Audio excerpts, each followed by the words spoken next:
where we talk about personal finance and career. And for some weeks now, for some series now, we've done two series already about you know career, about finding a job and all of that. And I'm not doing this alone. I'm doing this with my friend. Her name is, Is Oladayo Bode Balogun. yes, that's her name. And guys, follow her on Instagram. She's the co-founder, or she's the founder of Virtual Big Sisters NG. Yeah, yeah. It's an awesome platform. So Mhm. guys, go and follow her. She's doing amazing work, and she's also the lead speaker on Grace Whispers podcast. I listened to the podcast and I'm like, what? Such a blessing. Oh, thank Yeah, you. Thank you so yeah. much. So Thank you. she's such a very resource person, and we agreed to do this together because a lot of people have been asking us about career development. Either they're trying to get into the work world, or they are trying to move careers. Maybe they just gave birth and they're trying to come back into the workforce, because that's a lot of questions people have right now, Yeah, especially when COVID is now going away or saving away gradually. yeah. And also a lot of people are moving, moving countries. And we thought, okay, let's put this out there, let's do this together, let's reach out to people, help people. And that is what this is all about. We want to share our knowledge, we want to help people to be very grounded in their new phase of life. Yeah. All right. So today, what are we talking about? Okay, the D-Day. Right. So you have applied for a role Mm-hmm. and you were invited for interview. You have prepared for your interview, and Yeah. today is the day. Bukola, tell us, right? The nerves are everywhere, right? Right. Anxious. You're wondering, oh my God, are they going to like me? Did I pick the right dress? Am I looking good enough? Right? Virtual interview, physical interview. Bukola, what should what's an interview process like?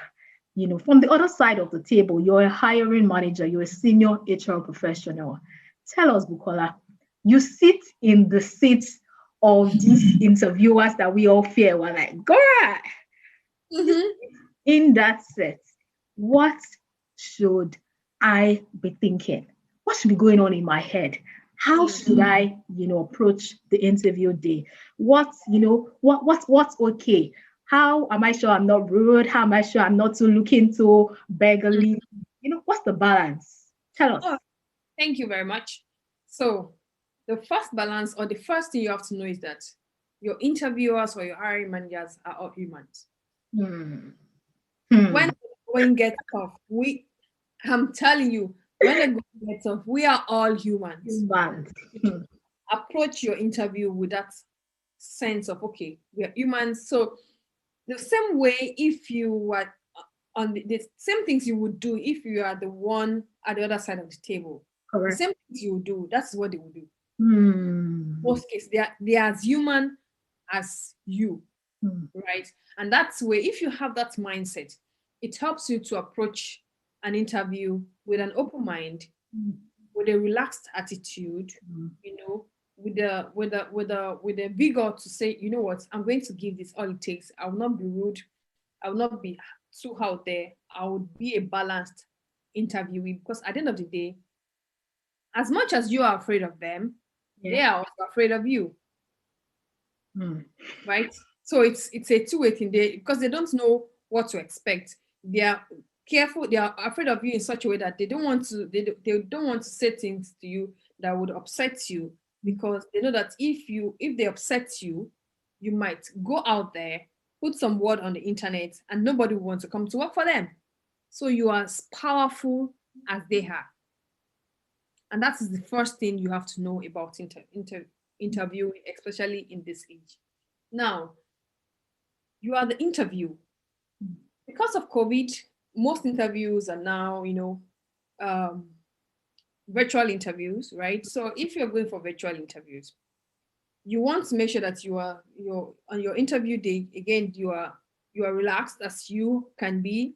You are sitting close to a source of light, so that they can see you, they can see your expression, You've eaten, you have a water, a cup of water close to you so that you can drink if you're parched and all of that. And you're prepared, you have your notes with you, and then you go for it. And if it's a personal interview, you're well dressed, you're not, overtly dressed, you're just something very simple but moderate and approachable. You're looking friendly, and that's it in terms of the outward appearance.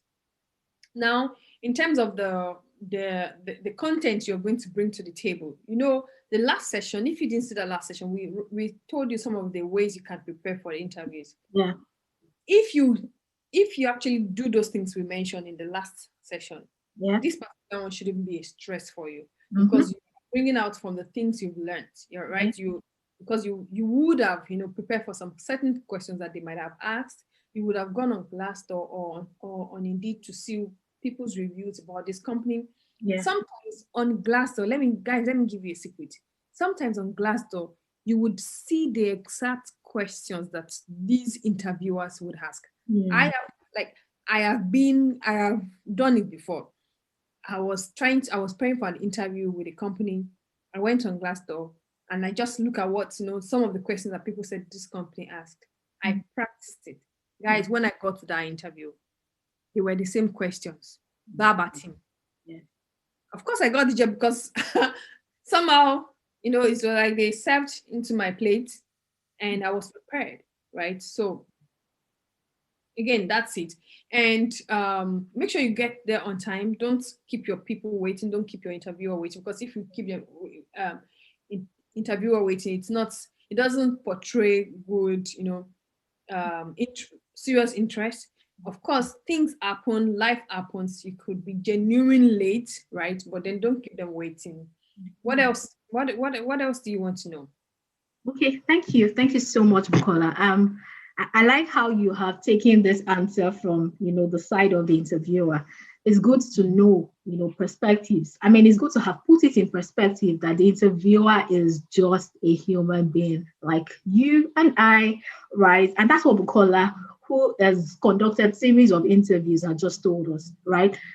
Interview is just a human being, and they know they're talking to another human being. I mean, when you put that in your head, just look at it. Of course, you're not talking to your regular friend, but you're talking to somebody who equally respects you as much as you respect them, right?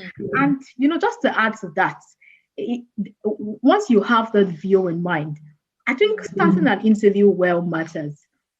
No doubt, in the first few seconds and minutes of the interviews, your nerves are everywhere. But realize that people don't see your nerves as much as you feel them. Yeah. Keep going. Keep going. Just Diet Table Man 2021. Just keep going. You might be shaking, your feet might be shaking, your voice might be shaky, but trust me, it's not as recognizable as you think. Right? So just start very soft and natural, and settle into the interview. Of course, your first question, tell me about yourself. Why it's really important to prepare for it so much is because it's likely going to be your first question, and you want to be so, you don't want your first question to throw you off balance. You want to start well, and that's why it's important that you settle into that interview. I mean, just in addition to things that Bukola has said, I would say take charge. Don't go, as much as you want to be respectful and humble, don't go like you're begging for the job. No. You see, feel free to take the interview in the direction that you want. You understand? If they ask you a certain question, if you prepared the question in a certain way, first of all, answer their questions and listen. Listen. I know Bukola told us that you might find questions, exact questions and answer. But you see, there are times that the interviewers might be asking the same questions, but they might have changed the way they're asking it. Yeah. If you don't listen, you're just going to serve what you have crammed and give it to them, and they are not going to like it. Do you see? So listen to them, even though you prepared the answer in a certain way. Let the first two lines of your answer be in respect to what they have asked. Then turn it and answer your own question, right? Another thing I think you can do at an interview is that if you've prepared so much and perhaps they didn't ask you some things, when the interview is over, after you have sort of, when they say, do you have any questions, right? Before you go on to ask questions, one of the things you can do is to say that, just to also add, this is who I am. This is something, just maybe you have prepared things like, why should we hire you? And it didn't come up. Or you have prepared, or why are you a good fit for this role? Or what about your values align with the values of this organization? And these questions come up. But see, you don't want to finish and be like, I prepared like 20 and then they didn't ask any. Take charge. Stylishly say, just to add to everything, like, thank you so much for your time. And just to add to the things that you have asked me today, right? One of the other reasons why I want to work for your organization is because this.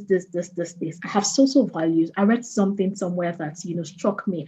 I have friends that work with your organizations who say so many nice things about you, and I think that's something I want. That's an organization I'll be proud to be associated with, right? So just go on and say, and then feel free to change the questions you have prepared to ask. So, for instance, if you prepared to ask, what's the day-to-day of the job?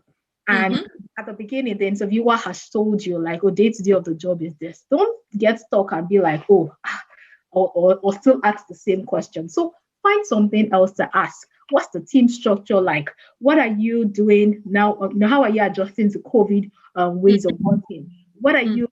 Feel free to come up with new things, right? To ask the interviewers, how was your own experience? What have you been? Can you share a bit of your experience working with this organization? Have you enjoyed it?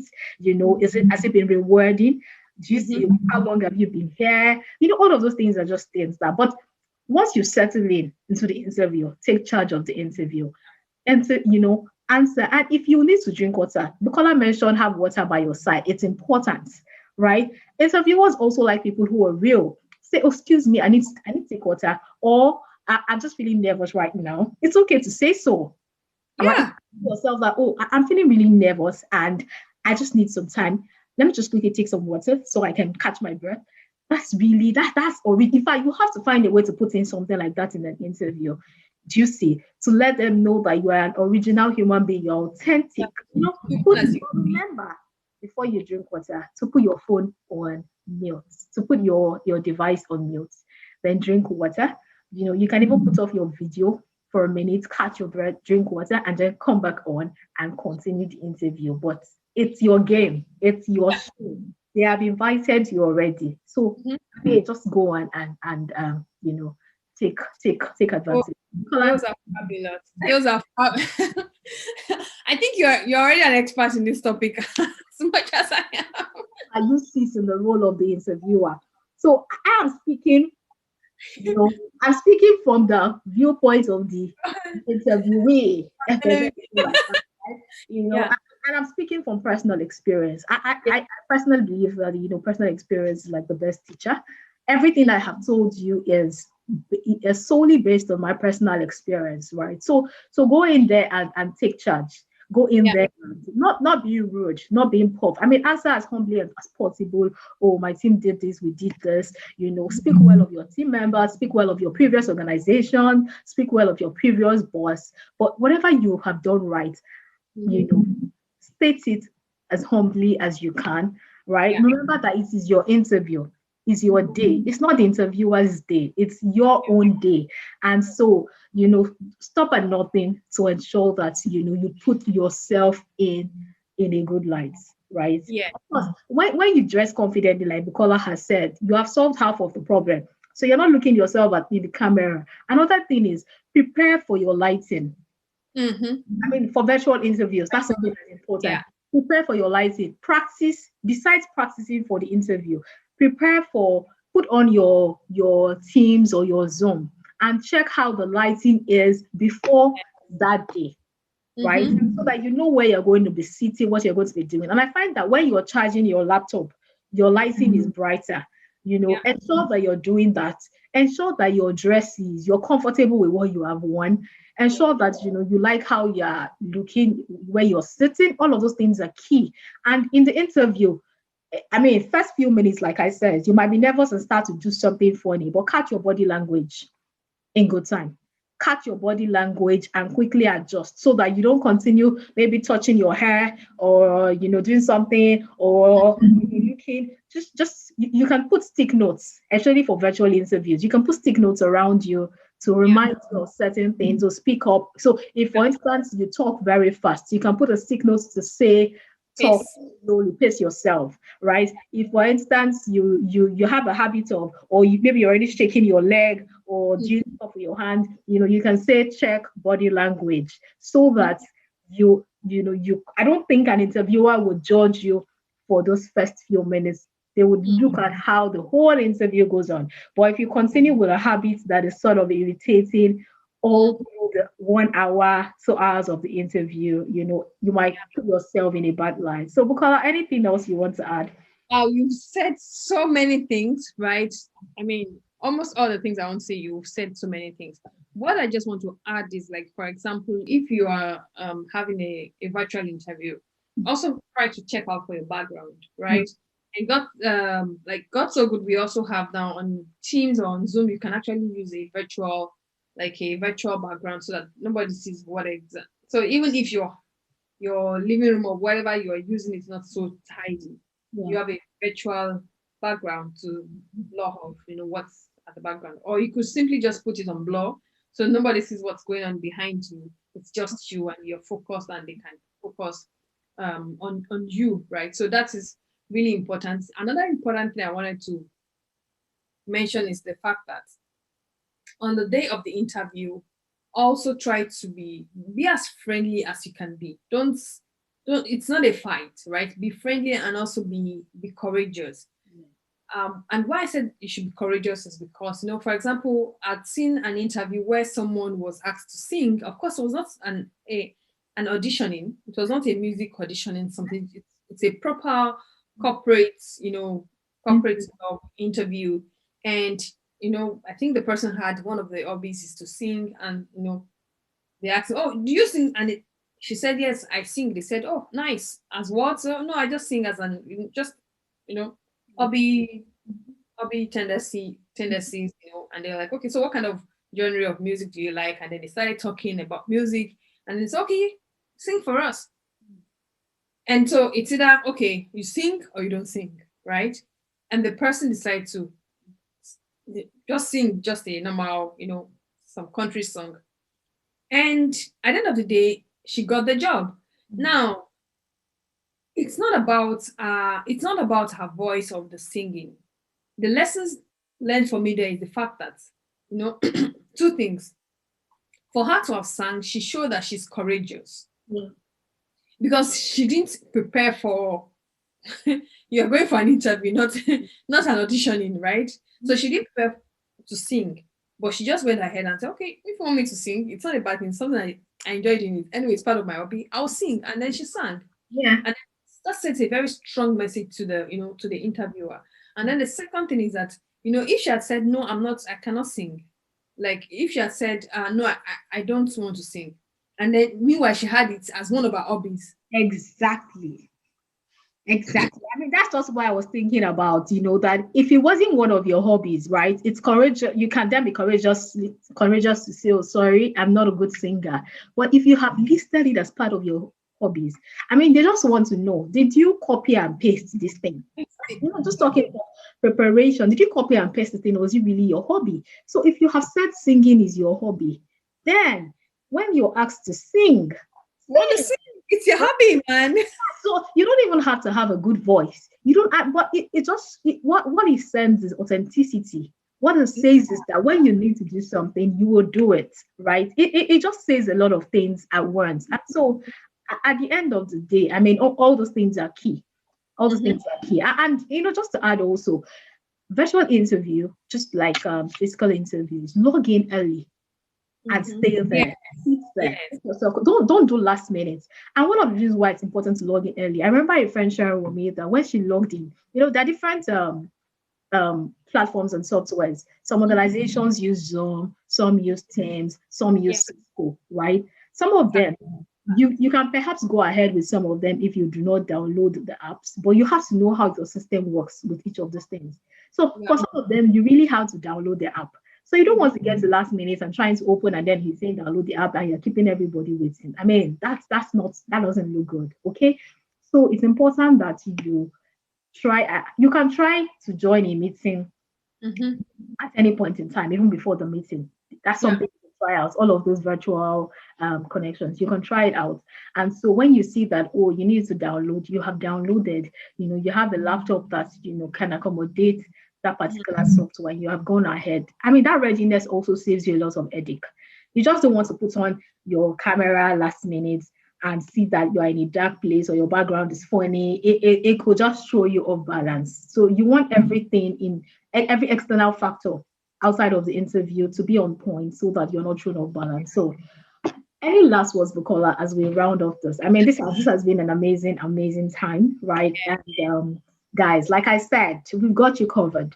We have, gone on from applying, we have gone on to preparing for interviews, and here we are discussing. We have discussed, the past few minutes, what to do at the interviews, right? And next, we're going to be discussing in our next video, which you should watch out for. We're going to be discussing preparing for that big first day, because we're hopeful that these conversations are going to get you through and get you a job, right? And there's also a way to prepare for you. There's a way to prepare to resume. Don't just go there. Everything in life that you want to do well, you have to prepare, right? So stay with us as Bukola rounds off, and our next video will bring you how to prepare for resumption. Thank you. Wow. Well, thank you guys for staying with us until this moment, right? It's been an awesome time. Thank you, Oladayo, for all the tips, all the mind-blowing tips you've given. Thank you, Bukola. Guys, so do not go away, because there would be another session that we're going to do, which is, as you said, how to prepare for the next day. So we'll see you on that next session. Bye-bye. Bye.